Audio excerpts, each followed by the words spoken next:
မင်္ဂလာပါရှင်ရွှေဆောင်လေးရွှေကျုပ်ဆောင်ပါလေရှင်ဆရာဒီနေ့မိတ်ဆက်ပေးမှာကြောက်တော့လေချယ်ရီပုံဝါလေးတွေနဲ့တစ်ချက်မိတ်ဆက်ပေးမှာပေါ့နော်ဒီမှာပါရှင်ဒီလိုချယ်ရီပုံဝါအပြုံလေးတွေပါရှင်အခုချိန်မှာဝါဆိုရင်လူကြီးတွေကိုကတိုးလုပ်လိုက်ရတယ်ကိုယ်တိုင်ဖះเจ้าကိုသွားရင်ယူဆောင်လိုက်ရပါတယ်ရှင်ဒီမှာပေါ့နော်သူကကြောတော့အဖြူ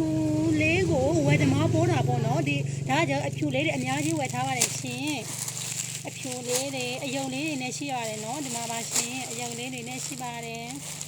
သူကကြတော့တပိုင်းကို9000နဲ့5ဘဲအထက်ဆိုရင်8500နဲ့ရပါတယ်ရှင်ဒီမှာပေါ့နော်အယုံလေးတွေအစုံလေးရှိပါတယ်ရှင်တပိုင်းကို9000နဲ့500 5ဘဲဆိုရင်8000နဲ့500ပါရှင်လက်ကားသမားတွေလည်းပြန်ယူရုံလို့ရပါတယ်ရှင်လက်ကားလည်းရှိတယ်လက်ရည်လည်းရှိပါတယ်ရှင်ဒီမှာပေါ့နော်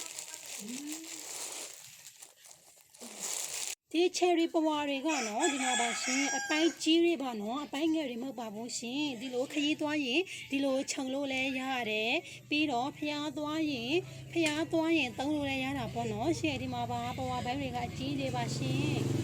ဒါတွေကအဖြူပေါ့နော်ချယ်ရီပွားလေးတွေပါတပိုင်းကို9500ပါရှင်